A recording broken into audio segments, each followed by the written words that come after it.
అనలే కదా మేము ఈరోజు చేసావు కాబట్టి మేము అందరం అంటున్నాము. నువ్వు చేసింది తప్పు కాబట్టి అడుగుతున్నాము.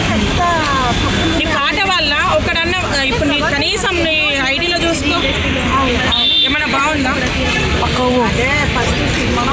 చేయాల్సిన అవసరం లేదు కదా దాని గురించి. నువ్వు తప్పు చేసావు కాబట్టి చెప్తున్నావు. నీ పాట వల్ల అందరూ ఖరాబ్ అవుతుంది తప్ప రూపాయి కూడా ఉపయోగం లేదు. చాలా మంది వాళ్ళ తండ్రిని, మీ తండ్రి ఇన్ని సంవత్సరాల నుంచి ఇండస్ట్రీలో ఉన్నాడు కదా, ఏనాడు ఇలాంటి వర్డ్స్ రాలేదు, మీ తండ్రిని చూసి నేర్చుకోండి అని చెప్పేసి కూడా కమెంట్స్ చేస్తున్నారు. ఖచ్చితంగా చెప్తాను కదా, ఇండస్ట్రీలో ఉన్నాడు కాకపోతే అన్నది కూడా మిస్టేక్ ఉంది. కొడుకు పాట వినాల్సిన బాధ్యత అయినాడు. ఎందుకంటే ఇప్పుడు కొడుకు వల్ల ఆయన పేరైతే పోతుంది కదా, ఆయన పేరైతే పోతుంది కదా. తప్పే ఆ పాట వల్ల దళిద్రంగా ఉంది, వినలేకపోతుంది. కనీసం ఆయన ఇంటననే తెలుస్తుంది. ఆగం అవుతాడు ఇక నిరపకాయ తొక్కుతున్నట్టు అవుతారు ఆగమాగం. ఏం బాగుందని వాళ్ళ తండ్రి పరువు పోయింది.